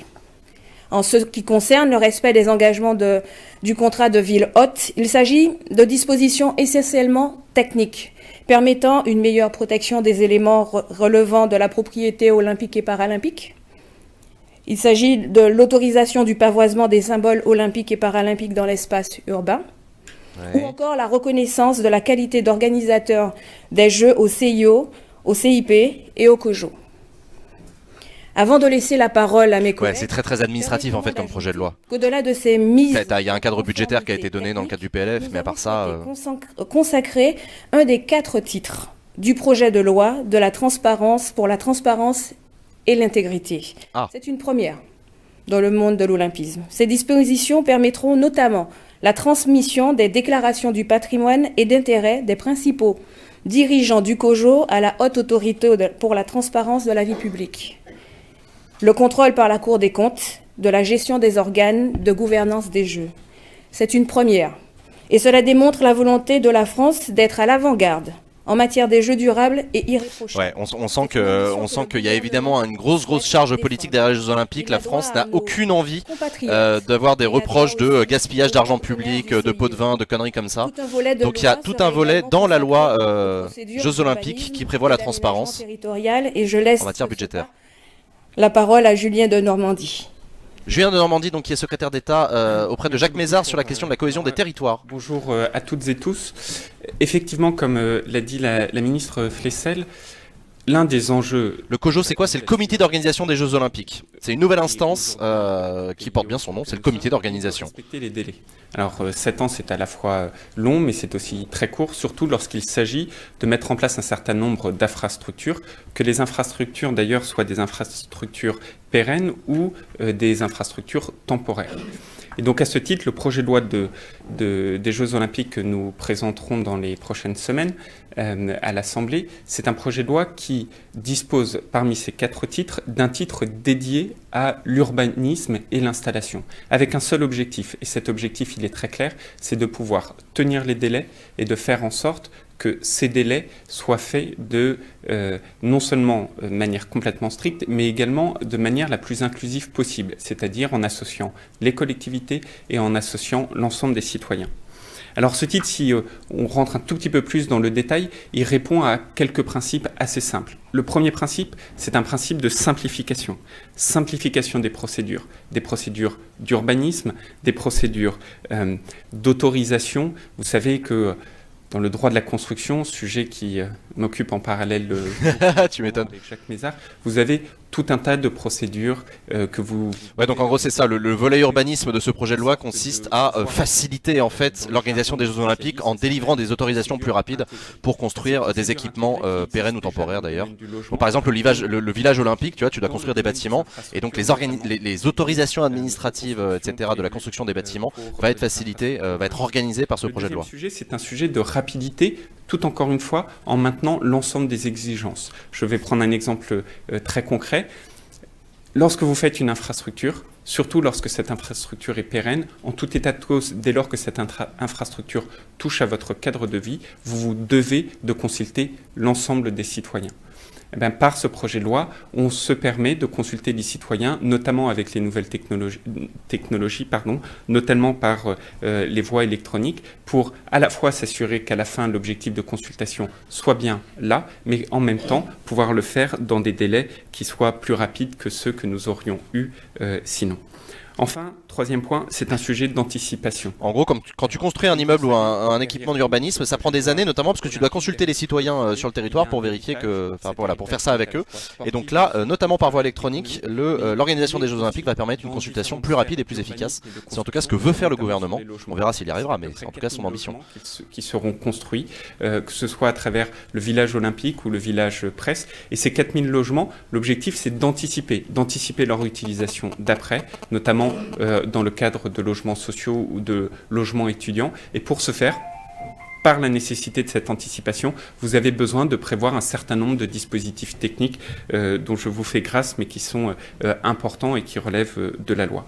Et enfin, dernier point, la ministre Flessel l'a évoqué, il y a un sujet évidemment de pavoisement. Ce pavoisement, il est à la fois dans le pavoisement public, il est également dans le pavoisement des sponsors, parce que comme vous le savez, on a un objectif très clair de tenir les délais, mais de tenir également tous les financements. Padouga, à mon avis, c'est uniquement pour les Jeux Olympiques. De l'État et des collectivités. Pour répondre à ta question. Et ça aussi, la question du pavoisement, c'est le fait d'afficher, notamment dans la rue, les drapeaux. Il y aura le drapeau olympique avec les anneaux olympiques qui va pouvoir être pavoisé. Être permis de manière très... Mais il a aussi dit les drapeaux des sponsors, donc on va avoir des boîtes privées qui sponsorisent les Jeux Olympiques, qui vont pouvoir pavoiser et faire de la publicité. Je vous remercie. Hop là. Et c'est au tour de Sophie Cluzel sur la question du handicap, donc les Jeux paralympiques évidemment. Les Jeux olympiques qui sont Jeux olympiques et paralympiques. C'est vraiment dans cet esprit de sémantique commune que la loi olympique et paralympique a été bâtie. Et ça, c'est vraiment un domaine excessivement important pour l'ensemble de nos concitoyens. Les valeurs de fraternité et d'inclusion portées par le sport seront les outils de cette transformation de société que l'on souhaite voir. Chaque sportif nous raconte une histoire dont l'épilogue a lieu le jour de la compétition, dans un dépassement de soi qui suscite l'admiration et dont l'exploit souligne la performance et transcende les handicaps. C'est ainsi que nos concitoyens handicapés veulent voir ces Jeux olympiques et paralympiques. J'en suis convaincue, la richesse de nos sociétés est faite de ces différences et le handicap est pionnier dans l'acceptation de ces différences. Le sport est une formidable fenêtre du monde sur un véritable reflet de notre société inclusive que l'on veut transformer. Mais au-delà de ça, nous voulons inciter, développer le sport pour tous, notamment le sport des enfants handicapés, à l'école, mais pas que à l'école. Et avec Laura Flessel, nous travaillons activement sur la pratique du sport pour tous, également dans les établissements médico-sociaux. Donc nous voyons que là, la loi olympique et paralympique nous offre un formidable levier pour changer notre société. Ces quelques années qui nous séparent de 2024 doivent être donc une véritable opportunité pour faire décoller cette pratique et surtout inclure les enfants handicapés à l'école avec du sport pour tous. Mais je n'oublie pas non plus les nombreux bénévoles. On en parlera plus tard, dans les développements de la loi. Les bénévoles doivent faire partie vraiment intégrante de ce grand mouvement et surtout les bénévoles en situation de handicap dès la première partie, c'est-à-dire les Jeux olympiques. Et bien sûr, nous aurons besoin des médias pour transformer ce regard, tous les médias qui seront au service de ce changement de regard. Nous serons vraiment attentifs à ce que ces Jeux soient un exemple pour notre société. C'est ça, tout l'héritage qu'il nous faut construire dès maintenant pour transformer notre société.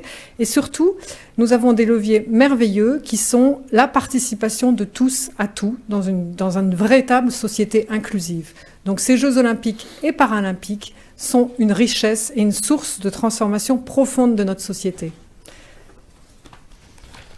Voilà, la ministre chargée du handicap qui profite des Jeux Olympiques pour développer le sport pour tous et l'inclusion notamment des personnes handicapées dans le sport. Bonjour, Hélène Fouquet pour Bloomberg.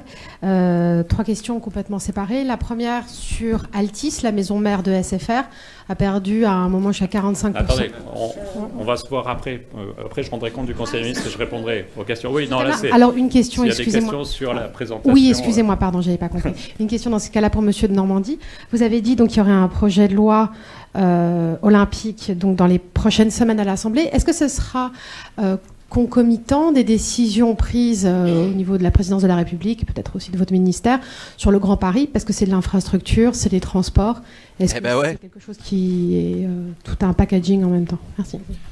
Alors, sur le projet de loi, c'est un projet de loi qui est un projet de loi spécifique sur les Jeux Olympiques et qui n'inclut en aucune manière que ce soit des dispositifs, des dispositions relatives, par exemple, à schéma institutionnel du Grand Paris. Donc la réponse à votre question est clairement non. C'est 2 sujets qui sont complètement distincts. Le projet de loi que nous vous présentons là est un projet de loi qui concerne uniquement le développement des Jeux olympiques et paralympiques. Absolument pas de quelconque question institutionnelle du Grand Paris. Alors vous évoquez un point qui est le point des transports. Le point des transports aujourd'hui ne nécessite pas du tout d'aménagement législatif. En aucun cas. La question des transports aujourd'hui, notamment les transports du Grand Paris, c'est des questions... Vous savez que le Grand Paris, c'est une question... l'institutionnalisation de la métropole du Grand Paris est un véritable enjeu local, mais aussi national. Et donc la question de la journaliste visait à voir si, dans le cadre des Jeux Olympiques, ça va bouger sur la question du Grand Paris pour l'organisation entre les collectivités et avec l'État en Ile-de-France. Qui seront reliés avec de nouvelles... Et Julien Normandie, il a l'air de dire non, là pour le coup, on n'y touche pas, ça n'a rien à voir. À proximité, puisque sous le contrôle d'un ministre, le contrôle de la... Et en gros, en parallèle, le gouvernement avance sur la question de la métropolisation et de l'organisation institutionnelle. Mais c'est pas dans le cadre des Jeux Olympiques que le gouvernement va trancher des questions ultra politiques et ultra sensibles sur la question de la métropolisation. Personnes en situation de handicap. Orly-Roissy, oui. Non, pas Notre-Dame-des-Landes. Castaner qui a dit et non pas Notre-Dame-des-Landes. Je vais répondre tout de suite, mais vous avez parlé de la procédure intégrée pour le logement, la PIL, donc ce serait une déclinaison. Je veux bien que vous rentriez un petit peu plus dans les détails quand même. Alors, je pense qu'on risque d'avoir une discussion entre guillemets d'alcoolique entre nous deux si on rentre totalement dans... Mais effectivement, pour ceux qui ne connaissent pas, la PIL est une invention absolument... Personne ne connaît pas. La PIL est une invention absolument géniale, c'est-à-dire que au bout d'un moment, comme il y a tellement de procédures d'autorisation, de réglementation, etc., le pouvoir législatif s'est dit on va créer une procédure spécifique qui permet d'annuler toutes les autres procédures d'autorisation que vous avez au-dessus de la tête. En anglais, c'est ce qu'on appelle les fast track. C'est-à-dire, à un moment, vous avez une voie unique. Il s'avère que cette pile, aujourd'hui, elle existe dans le droit, mais elle n'existe dans le droit que pour les procédures liées au logement. Or là, dans les infrastructures que nous avons, il y a d'autres infrastructures, pas uniquement les logements, notamment les 4000 logements que j'évoquais.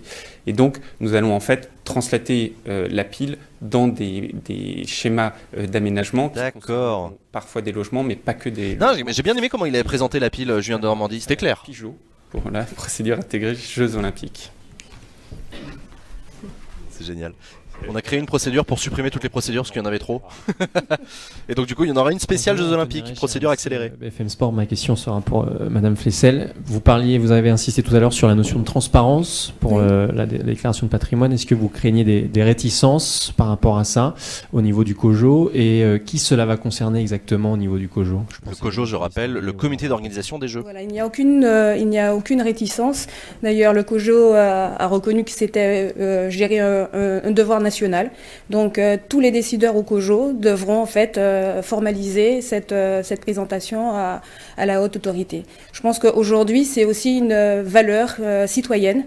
Nous attendons, la haute autorité de la transparence. Organiser des jeux, tout le monde nous attend au passage et effectivement on a eu la chance d'attendre 100 ans et de voir aussi gérer des dysfonctionnements. Donc on se positionne justement dans cette innovation en respectant le calendrier 2020 du CIO et je pense qu'aujourd'hui le gouvernement le fait. Nous allons donc les règles normatives de construction d'infrastructures, on s'en fout, c'est ça le message. Ah non, pas du tout. Non, il faut bien respecter les règles. Mais il y a une seule procédure de vérification du respect des règles. On les multiplie pas, quoi. Une responsabilité vis-à-vis de nos concitoyens, les amener à créer ces 7 ans avec nous. Donc du coup, on partait juste par principe en se disant, on travaille sur l'éthique, l'intégrité et la transparence. Bonjour, Rachel Préti de l'équipe, bonjour à tous. Quelques précisions, vous citiez les bénévoles, est-ce que ça fera l'objet d'un autre texte? Et qu'en est-il des dispositions sur les visas de la famille olympique et tout ce qui est fiscalité? Est-ce que ça sera plus tard ou Aujourd'hui, en fait, Merci. on est dans un passage obligatoire qui est de présenter la loi olympique et paralympique qui est très technique, mais qui n'engage que 4 thématiques. Donc, à côté de ça, nous allons travailler, nous avons déjà lancé la réflexion avec Muriel Pénicaud pour la valorisation et la transformation de nos bénévoles. Muriel Pénicaud, c'est la ministre du Travail. Nous avons plus de 70 000 bénévoles. En revanche, sur les 7 ans, nous allons recevoir beaucoup de manifestations. La Ryder Cup, si ça se trouve, gérer Paris 2023. Donc, on doit s'engager dès maintenant pour valoriser et transformer et aider nos bénévoles et nos volontaires. Donc, ça a été déjà entamé.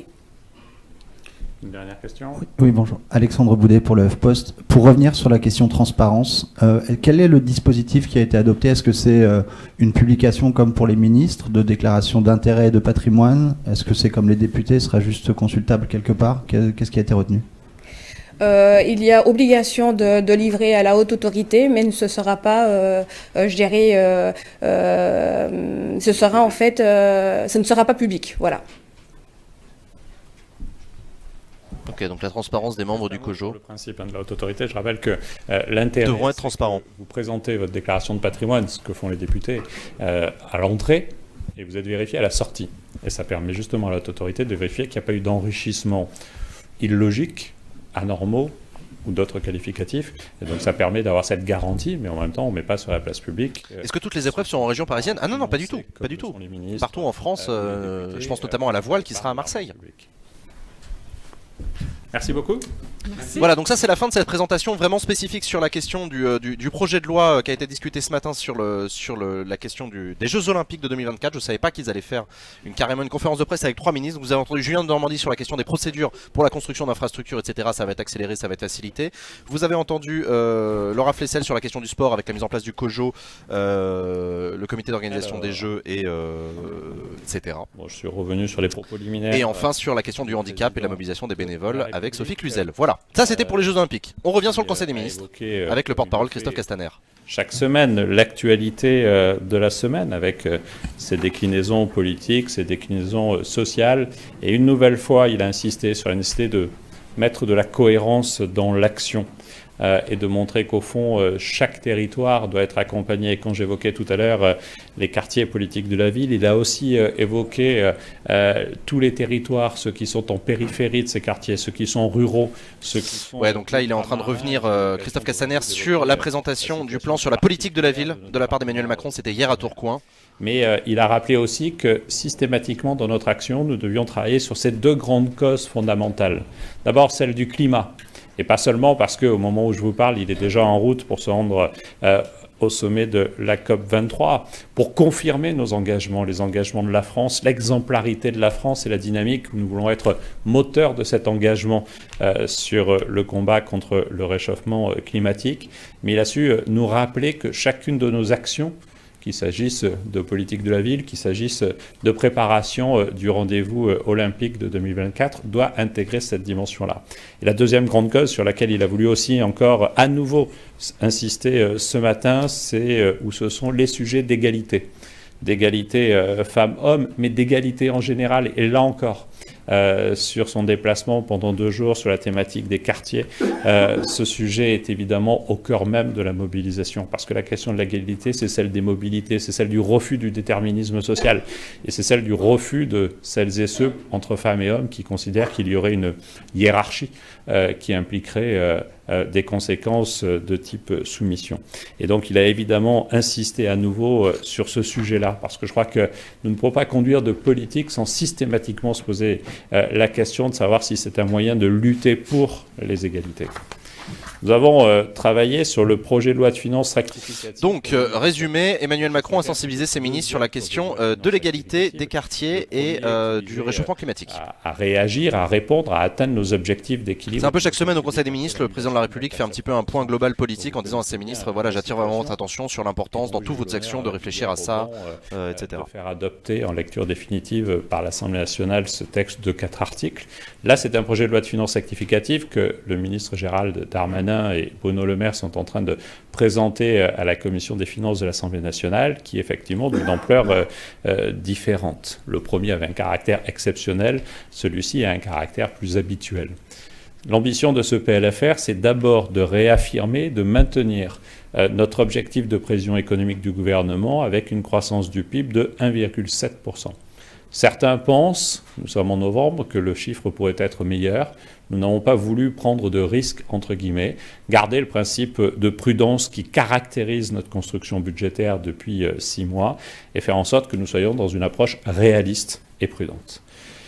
Il faut avoir en tête aussi que ce PLFR marque une nouvelle étape vers la consolidation de notre objectif de retour sous les 3% de déficit public dès 2017. On le dit, je vous l'ai dit, je le répète, mais c'est pas rien.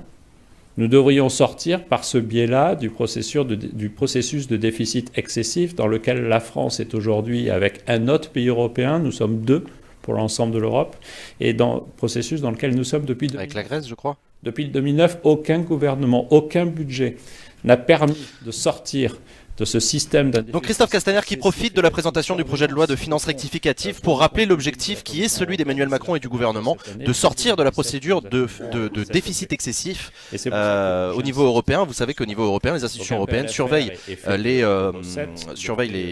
budgets des États membres et il y a certains pays qui sont les très mauvais élèves en matière budgétaire et qui sont, au sens de l'Europe évidemment, et qui sont en processus de déficit excessif. Ils sont quasiment sous tutelle, on n'est pas loin de la tutelle. Et voilà. Et donc le gouvernement veut que la France sorte de ce processus l'année prochaine, je crois. C'est ça l'objectif. De revenir à un système sur 4 jours. Évidemment, du coup, il n'y a plus de dette de l'État. Évidemment, c'est une dépense non réalisée qui, dans le PLFR, fait l'objet d'une annulation. Mais ce sont aussi des dépenses nouvelles. Et je vais vous en citer quelques-unes qui peut-être vont vous interroger par rapport à la lecture politique du budget de la France qui est faite depuis quelques mois. Nous allons abonder de 188 millions d'euros les contrats aidés. Nous allons augmenter de 135 millions d'euros le budget pour l'hébergement d'urgence et les APL. Nous allons augmenter de 1,2 milliard d'euros dans ce PLFR la prime d'activité pour 840 millions d'euros ou l'allocation adulte handicapé pour 360 millions d'euros. Mais ça avait déjà été décidé. Augmenter aussi la dotation sur les territoires à énergie positive pour la croissance verte.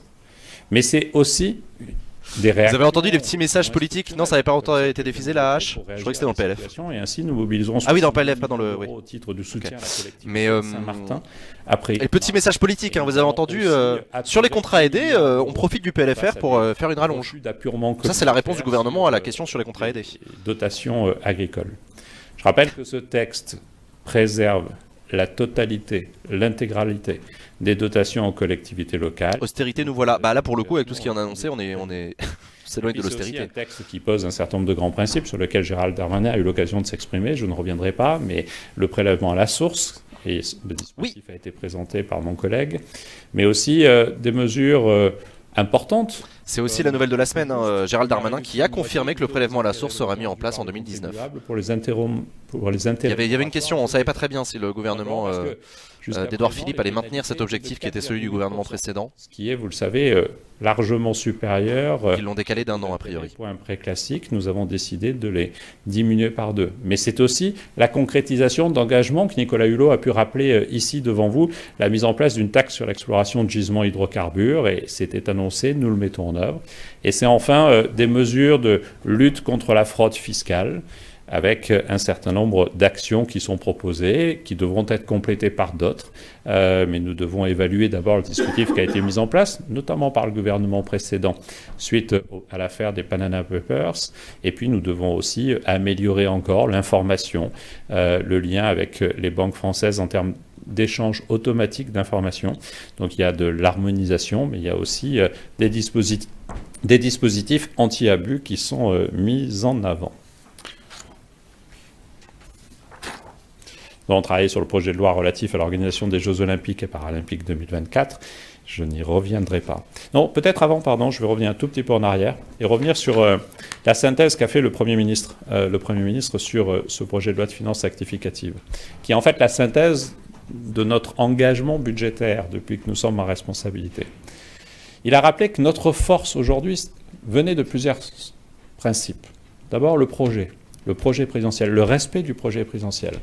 Ensuite, la diversité. Le projet de loi rectificatif, il rectifie quoi? Il rectifie l'exercice budgétaire en cours. Vous savez que l'État a un exercice budgétaire qu'il est en train d'appliquer et il peut en cours d'exercice voter des projets de loi de finances rectificatives pour réadapter en fonction des circonstances, en fonction de l'évolution, etc. De cette fierté, on s'engage. Le prélèvement à la source, je réponds à la question, le gros gag, le prélèvement à la source, c'est le fait que c'est le prélèvement de tes impôts.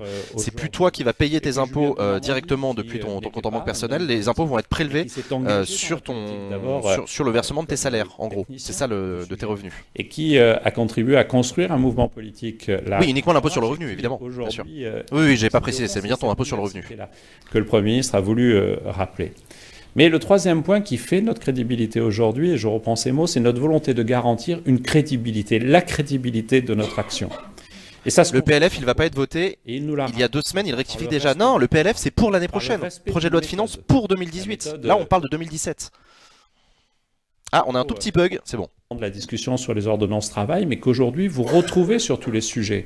Sur la question étudiante, sur les projets de réforme de l'entreprise portés par Bruno Le Maire et Benjamin Griveaux. Là encore, une méthode où on prend le temps de réfléchir avec tous les acteurs, où on associe tous les acteurs ensemble. Et puis enfin, parce que c'est une crédibilité essentielle, c'est le respect de la sincérité des comptes. Et c'est pour ça aussi que ce PLFR est important, parce qu'il confirme notre volonté de respecter nos comptes publics, de faire en sorte que quand il faut apurer 1 milliard d'euros sur la question des fonds agricoles, nous assumons d'apurer 1 milliard d'euros. C'est aussi ça la sincérité, et c'est par ces éléments-là, le respect du programme, le respect d'une méthode de travail, le respect de la sincérité des comptes. Si je comprends bien, il rectifie le PLF Valls. Réhabilité. Oui, si tu veux. Il rectifie en fonction de l'exercice en cours. En partie B, il y a eu quelques nominations. Peut-être vous signalez celle d'Olivier Noblecourt, ancien directeur de cabinet de Najat Vallaud-Belkacem au ministère de l'Éducation nationale, spécialiste des questions d'urbanisme et qui est nommé délégué interministériel à la prévention et la lutte contre la pauvreté des enfants et des jeunes. Il sera responsable, sous l'autorité de la ministre, de piloter la feuille de route présentée par le président de la République. Donc là, les nominations, il va nous faire la liste des gens qui ont été nommés en Conseil des ministres. Il y a un certain nombre de hauts responsables de l'État, les hauts fonctionnaires qui sont nommés en Conseil des ministres. Donc là, Christophe Castaner qui nous présente ces personnes-là. Dans chacune de nos politiques, cette mobilisation permanente de lutte contre la pauvreté et en particulier contre celle des plus jeunes. On a eu un long échange international sur la situation internationale. Je ne l'évoque que pour mémoire, vous savez que je ne le présente pas, mais nous l'avons poursuivi en dernière partie du Conseil des ministres par un long échange sur l'Afrique. Un long échange sur l'Afrique par rapport aux enjeux à notre histoire commune, à ce qui fait aussi cette histoire commune quelquefois difficile. Mais aujourd'hui, l'Afrique, c'est le territoire, c'est le continent de la jeunesse. Et cette jeunesse n'est pas dans la mémoire, n'est pas dans la polémique liée à des mémoires qui ne sont pas forcément la sienne. Mais en même temps, nos histoires communes, notre langue commune font qu'on a des convergences extrêmement fortes. Il est nécessaire que nous regardions ce pays, ce continent. Il y a quelques années, on disait l'Afrique a loupé son rendez-vous. Aujourd'hui, quand on regarde le dynamisme, l'innovation, l'invention qui se crée dans presque tous les pays africains, quand on voit la montée forte de la démocratie en Afrique, on constate effectivement que ce continent majeur pour notre propre développement, majeur pour le développement mondial dans les années qui viennent, doit renforcer encore ses liens avec la France. Et au-delà de tous les échanges qu'on a pu avoir et qui ont pu être portés par le ministre de l'Intérieur, par le ministre de l'Enseignement supérieur, par l'ensemble des ministres, celui de l'Éducation nationale ou le ministre de l'Agriculture, pour ne citer que quelques-uns qui ont contribué à ce débat, on voit toute l'importance de ce lien-là. Il y a une cartographie innovante de l'Afrique, une cartographie en mouvement. Et il est important qu'on puisse avoir une approche distincte par territoire, parce qu'évidemment la politique française ne peut pas se faire à l'échelle de tout le continent africain, mais qu'on puisse s'engager à intervenir dans ce pays qui est particulièrement important pour nous. Et le Conseil des ministres ayant duré un peu plus longtemps que prévu, la communication de la ministre des Solidarités sur la lutte contre le tabac a été reportée à la semaine prochaine. Ok, donc ils n'ont pas parlé de clope, mais ils ont parlé de l'Afrique. J'ai pas bien compris pourquoi ils avaient eu un échange sur l'Afrique, si ce n'est pour dire que l'Afrique c'est formidable, c'est l'avenir, c'est demain, c'est dynamique. Je vais tenter d'y répondre. Il n'y a pas grand chose, je sais pas, j'ai pas bien compris. Bon, peu importe. Les questions des journalistes. Cette fois-ci, je ne me trompe pas. Bonjour, Hélène Foucault de Bloomberg. Une question donc sur Altis SFR. Le cours de bourse a chuté, en fait, c'est 61% depuis le mois de juin. C'est un des plus grands employeurs un des grands employeurs, en France. Est-ce que le gouvernement a une inquiétude par rapport à la chute de cette entreprise? Après, le ministre... Je sais pas si vous êtes au courant pour Altis, mais c'est la merde. Altis, Patrick Drahi, une très très grosse entreprise qui est la maison mère d'SFR, mais aussi de beaucoup de titres de presse, etc., a perdu en bourse. Enfin, c'est en train de s'effondrer. Et il y a des vraies inquiétudes sur cette boîte. Peut-être qu'SFR va disparaître. Peut-être. Ce serait pas une bonne nouvelle. Poursuivez est-ce que peut-être vous avez un autre message à faire passer à Monsieur Lévy d'EDF ou est-ce qu'il est censé rester? Voilà, merci. Au revoir. Alors sur le premier sujet, c'est une entreprise privée. Évidemment, comme elle porte des emplois, des infrastructures, elle porte aussi l'économie française. Nous regardons cela avec attention, mais je ne commenterai pas la situation d'une entreprise privée. Tel n'est pas le cas sur EDF. Son effondrement est lié à quoi? C'est compliqué, un effondrement boursier, c'est la perte de confiance des investisseurs dans la capacité d'Altis à injonction, et elles sont bonnes aussi, à réussir ses engagements, quoi. Il s'agit de porter une ambition pour développer plus encore l'investissement dans les énergies renouvelables. Mais il faut avoir en tête que pour l'État, il y a un engagement fort au côté. SFR égale Macron, pas du tout. Pas lié à ce seul gouvernement. Depuis 2016, le plan mis en œuvre par EDF qui vise à solidifier la situation financière du groupe dans un contexte d'investissement très important dans les énergies renouvelables, mais il faut peut-être aller plus loin encore, mais aussi le contexte que vous connaissez. Oui, effectivement, Altis est un groupe extrêmement endetté qui prend des très très gros risques, notamment sur les marchés, et donc malheureusement la volatilité, c'est un peu risqué. Souscrit à hauteur de 3 milliards d'euros dans le cadre de l'augmentation du capital, des parts importantes de ce capital. Aujourd'hui, je vous le dis, EDF a pris le virage de la transition énergétique en articulant une stratégie offensive sur la production décarbonée, équilibrée entre les énergies renouvelables et le nucléaire, conformément aux orientations fixées par le gouvernement. Ensuite, chacun doit aussi avoir en tête la volonté du président de la République, qui sera encore rappelé cet après-midi, d'aller plus vite, plus loin, et de faire en sorte que dans les choix qui vous ont été présentés la semaine dernière, pas seulement sur la question du nucléaire, mais aussi sur la fermeture des centrales thermiques, nous puissions construire un modèle qui, sur la question des productions de gaz à effet de serre, soit le plus exemplaire possible. EDF y contribue, EDF doit y contribuer.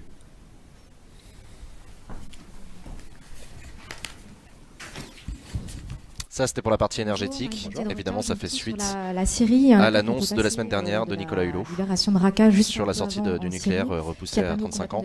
Ah, 2035, pardon. Qui n'est pas une sortie d'ailleurs qu'une réduction. rendre. Bref, on parle de la Syrie et de Raqqa. Aurait réussi à passer en Turquie et envisagerait de commettre des attentats sur le sol européen. Et en France, la Turquie s'est dite atterrée hier.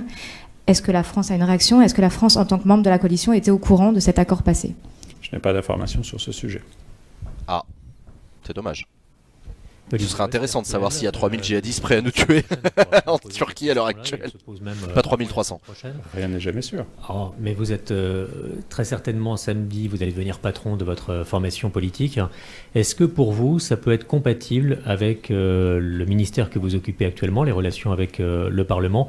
Est-ce qu'il n'y a pas, comme certains le disent, un problème de se retrouver juge et parti? Voilà, une question en lien direct avec la question de Christian Jacob. Est-ce qu'on peut rester secrétaire d'État en charge des relations avec le Parlement et président du groupe majoritaire? On écoute la réponse. Ce n'est pas le lieu et qu'évidemment ça n'a pas été abordé, mais vous savez, ne pensez pas que les hommes politiques seraient des hommes politiques à certaines heures de leur travail. Et les ministres, quand ils ont le parcours que j'ai, quand ils ont l'ADN que j'ai, sont évidemment politiques. Il m'est arrivé, comme porte-parole du gouvernement, de pouvoir mettre des petits coups de griffe à tel ou tel représentant de telle ou telle structure politique qui compose le personnel politique. Et j'ai plutôt bien assumé aussi dans la relation de franchise et de confiance avec les présidents de groupe sans grande difficulté. Donc ne négligez pas cela. Il ne faut pas penser qu'être ministre serait être désincarné. J'ai tenté de l'être dans le respect des propos que j'ai pu avoir avec tel ou tel, mais toujours aussi avec une certaine fermeté. Ça n'est pas le sujet et je n'aborderai pas ça ici. Ah, on n'a pas la réponse, on ne sait pas s'il va rester au gouvernement. Les remaniements ministériels ne sont jamais abordés en Conseil des ministres. Ils sont abordés, comme le prévoit l'article 8 de la Constitution, entre le Premier ministre et le Président de la République, le moment venu. Ah, on reste sur notre fin. Merci. On ne saura pas. Je ne sais pas si vous m'entendez, Laurent Simon du magazine Le Pharmacien de France. Question simple, est-ce que le gouvernement a en préparation, en réflexion, une réforme des professions réglementées, dont les pharmaciens, les notaires, etc. Par exemple, les pharmaciens. Je n'ai pas d'informations sur ce sujet particulière, donc il n'y a pas une actualité ou un calendrier que le secrétaire d'État en relation avec le Parlement aurait pu avoir connaissance, dont le secrétaire d'État aurait pu avoir connaissance. Castaner utilise coup de griffe, c'est pas très efficace. Pour composer le bureau exécutif, le futur bureau exécutif de La République En Marche, vous soutenez ouvertement la liste 4. Ça n'est pas l'objet du compte-rendu du Conseil des ministres. Mais pourquoi? Et est-ce que vous comprenez les interrogations, parfois la colère des autres membres des listes qui ont le sentiment d'être floués? Christophe Castaner, qui là est en plein conflit d'intérêt, enfin pas conflit d'intérêt, mais c'est compliqué pour lui. Il est porte-parole du gouvernement, donc il est là pour répondre aux questions sur l'actualité du gouvernement. On lui pose des questions sur En Marche, bah oui, mais c'est le futur patron d'En Marche. J'ai vocation à le commenter ici comme porte-parole du gouvernement. Ensuite, j'adore les questions nouvelles. Quand vous demandez c'est comme si vous demandiez au Premier ministre et au Président de la République de ne pas choisir les membres de leur gouvernement. Je viens sur un exemple dont je peux vous parler ici. Je vais vous faire une confidence. Le Premier ministre et le Président de la République choisissent les membres de leur gouvernement avec lesquels ils souhaitent travailler. Parce que quand vous constituez une équipe, elle vous est rarement imposée. Si en plus vous êtes le patron, généralement vous les choisissez. Dans une entreprise, c'est un peu la même chose. Et donc, il ne s'agit pas aujourd'hui d'imaginer que le Président de la République ou le Premier ministre, ou n'importe quel responsable politique, puisse, là encore, être asexué. Et dire, je ne me mêle pas de l'organisation du mouvement dont je vais prendre la responsabilité. Mais alors pourquoi avoir invité des adhérents, des membres du Conseil national à créer leur propre liste? Mais parce que ça s'appelle la démocratie. Il y a une élection. Dans une élection, imaginez une seconde si tel ou tel responsable, dont je n'étais pas, et puis dire, bon, alors il faut une seule liste. Non. Et donc, il y a effectivement une élection démocratique. Le délégué général élu fera avec la liste qui gagnera. Mais je trouve quand même assez étrange qu'on puisse s'interroger sur le fait que... Christophe Castaner qui dit que c'est pas le lieu ni le moment, mais c'est quand même le lieu et le moment, puisqu'il répond directement aux questions sur la composition du futur bureau d'En Marche. Des gens en qui il a confiance pour mener le projet politique sur lequel il entend être élu. Je trouve qu'il y a une forme de candeur qui ne correspond pas à un débat sur la nouveauté ou pas. Il y a une équipe qui se constitue. Ensuite, j'ai bien noté, dans le cas de votre question, que les 3 autres listes disaient vouloir m'apporter leur soutien. Je les en remercie. Bonjour, Jérémy Trottin, BFM TV. Une question à la suite du déplacement hier du chef de l'État et de ses différentes annonces. Dans son discours, il dit qu'il va y avoir une quinzaine de plans contre la radicalisation, sans être extrêmement précis sur le sujet. Il dit également que certaines choses vont se passer dès la semaine prochaine. Est-ce que vous pouvez nous en dire plus sur ce sujet-là? Et est-ce que vous savez également si le chef de l'État a prévu une autre intervention personnelle sur le thème de la laïcité? Le président de la République s'exprimera sur les sujets des valeurs républicaines. Et la laïcité est certainement la meilleure façon de défendre les valeurs républicaines d'ici la fin de l'année. Pour ce qui est des zones de mise en œuvre de politiques renforcées de lutte contre la radicalisation, elles sont en train d'être définies, à la fois les zones et les méthodes. Et je n'ai pas plus d'informations que je puisse vous communiquer à l'instant présent. Donc on n'en sait pas plus. Sur un sujet radicalement différent. Jean-Yves Le Drian. Attention au mot radicalement. Oui, exactement. Jean-Yves Le Drian est parti en Arabie Saoudite. Est-ce qu'il est porteur d'un message du chef de l'État qui a rencontré hier le ministre des Affaires étrangères libanais? Est-ce que la France serait prête à accueillir Saad Hariri si les Saoudiens n'étaient pas décidés à ce qu'il rentre finalement chez lui à Beyrouth? Il est évidemment porteur d'un message, parce que vous pensez bien que le ministre de l'Europe et des Affaires étrangères, quand il se rend dans un pays, dans une zone sensible comme celle que nous connaissons, n'y va pas sans message du président de la République. Mais vous comprendrez que les messages qu'il doit porter le seront d'abord aux autorités avec lesquelles il échangera, avant qu'elles puissent l'être en France avec la presse par la voix du porte-parole. Je voudrais quand même réaffirmer le propos du président de la République la semaine dernière, dans ces deux étapes sur place, celle du dialogue, celle de l'échange, celle de la concertation. Il faut qu'aucun pays ne se sente exclu de cet échange, même si nous savons les tensions qui peuvent exister en fonction des zones géographiques. Mais il y a surtout un message pour le Liban.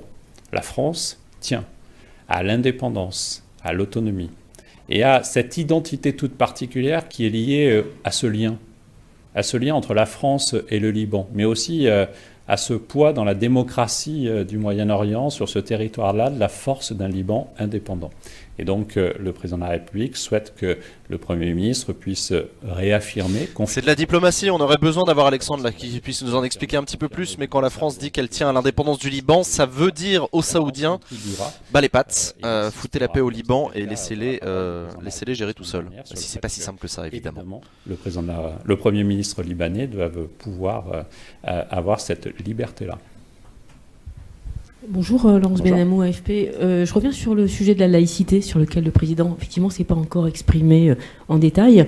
Parmi ceux qui mettent le sujet sur la table, on a Manuel Valls, qui est membre de la majorité, qui soutient la majorité, et qui actuellement est dans une polémique très virulente contre Mediapart. Et je voulais savoir si sa prise de position, vous avez envie de la commenter, et si vous aviez un avis sur cet échange, est-ce que c'est pas... Une question donc directement sur la question de Manuel Valls versus Mediapart versus Edoui Plenel. Est-ce que le gouvernement a quelque chose à en dire de cet ancien Premier ministre? Edoui Plenel, Manuel Valls, merci. Alors, 2-3 remarques. D'abord, non, ça n'est pas embarrassant que l'Élysée ne se mêle pas d'une polémique entre un député, fût-il Manuel Valls, avec toutes les qualités et la puissance de la parole de Manuel Valls, et un journal. Heureusement d'ailleurs que l'Élysée ne se mêle pas de ce débat entre ce député et Mediapart. Deuxième élément, le président de la République a eu l'occasion de s'exprimer à plusieurs reprises sur la question de la laïcité. Il l'a évoqué dans son déplacement ces 2 derniers jours, il a été aussi en campagne électorale, et il a très souvent évoqué le rempart républicain qu'est la laïcité. La meilleure façon de lutter contre tous les radicalismes, c'est justement d'utiliser la laïcité. La laïcité dans sa définition initiale, une laïcité qui garantit le droit de croire ou de ne pas croire, mais qui garantit fondamentalement ce droit-là. Et la seule limite... Je suis pas d'accord avec vous pour dire qu'on s'en fout. Hein. Quand t'as un ancien Premier ministre qui met autant les pieds dans le plat sur une question aussi sensible que celle de la laïcité en pleine lutte contre la radicalisation, etc., on peut imaginer que ça mette en difficulté ou que ça interroge du coup le gouvernement là-dessus. Donc le président de la République s'est souvent exprimé sur ce sujet. Et il aura l'occasion de le redire. Mais vous avez raison de poser la question au moment présent, non pas sur la polémique ou le débat qui existe, débat sain entre Edoui Plenel et Manuel Valls. Mais vous avez raison de la poser au moment où on est après cette visite de 2 jours dans dans les quartiers politiques de la ville, parce que oui, il y a... non, c'est sûr que ça n'a pas été abordé en Conseil des ministres. Qui se fait dans ces quartiers. Mais en même temps, une raison simple. Le porte-parole du gouvernement, il est là pour répondre aux questions sur la ligne du gouvernement. A reculé partout, où l'école a reculé partout, où le soin... Et là, c'est ce qu'il est en train de faire. Il a dit d'abord, c'est pas le rôle du gouvernement que de s'intéresser au débat entre Valls et un journal. Et ensuite, je rappelle que le président de la République a déjà dit que la laïcité c'était important. Voilà. Négliger cela. Mais on verra peut-être ça dans les questions d'actualité cet après-midi. Qu'elles reviennent. Et qu'elles reviennent par l'action concrète. Qu'elles reviennent par la capacité qu'on a d'investir sur les plus jeunes dans les quartiers en politique de la ville et leur donner les moyens d'être dans des classes dédoublées pour apprendre, pour se libérer, pour retrouver cette mobilité. Parce que les mobilités, elles ne sont pas que physiques, elles sont aussi intellectuelles, sociales, elles sont des inhibitions. C'est ça la réalité de ce qu'on vit. Et quand vous emprisonnez les gens parce qu'ils n'ont plus cette liberté, ils peuvent se tourner vers autre chose.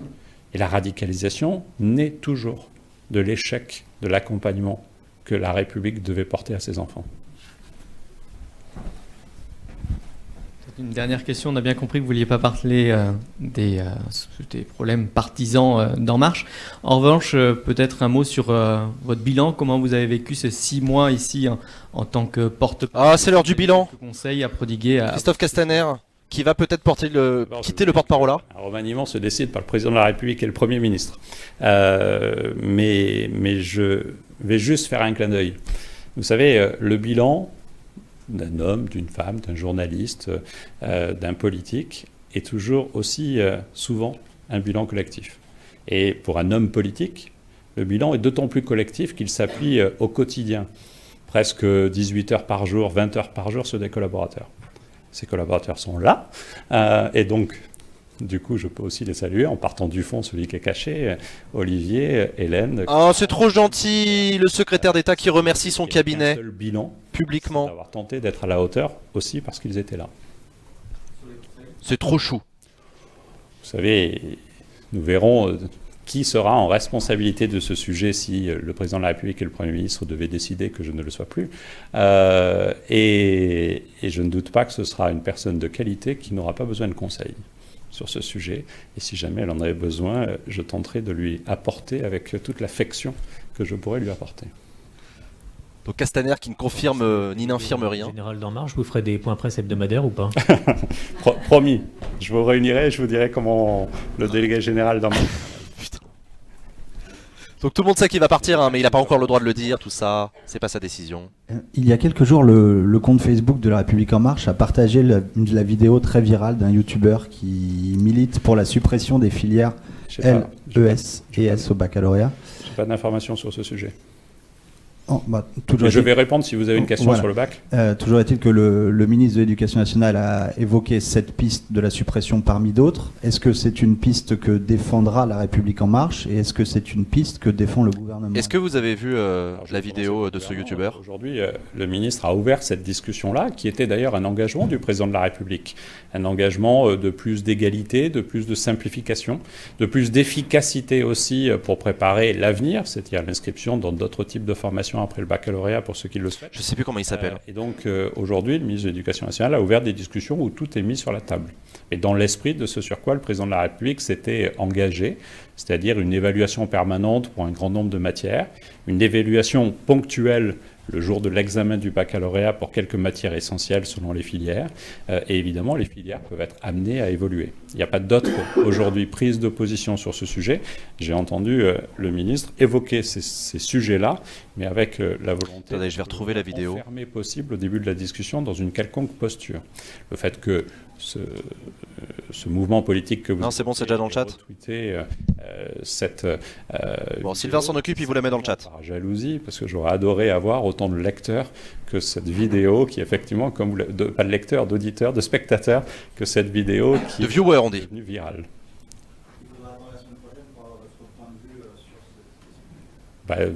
Je vous ai donné le point de vue de porte-parole du gouvernement jusqu'à nouvel ordre, je crois que ça doit être marqué là. Je parle en ce moment. Non, c'est pas marqué. Après, je vais vous dire un truc.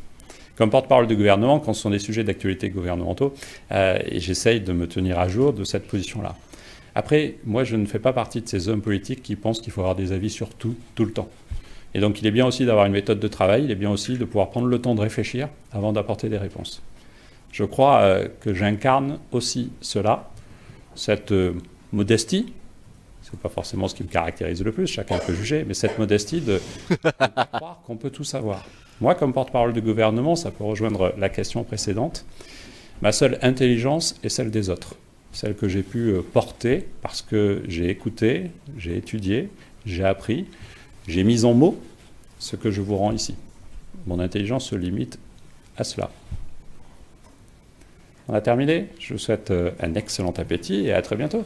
Voilà, c'est la fin de cette conférence de presse de sortie du Conseil des ministres. Christophe Castaner qui probablement donnait sa dernière conférence de presse de, conseil de sortie du Conseil des ministres, puisqu'il ne sera très probablement plus porte-parole du gouvernement après ce week-end, puisque il va être élu délégué général d'En Marche ce week-end. Est-ce que pour autant il va quitter le gouvernement? On ne le sait pas, il n'a pas voulu répondre à cette question, on n'en sait rien. Il a renvoyé la décision au président de la République Emmanuel Macron et au Premier ministre Édouard Philippe. Voilà, c'est la fin de cette conférence de presse, on a appris beaucoup de choses. Ils ont commencé par un long point presse sur la question de l'organisation des Jeux Olympiques 2024, on y reviendra probablement dans le cadre de la séance de questions d'actualité au gouvernement dans 55 minutes seulement.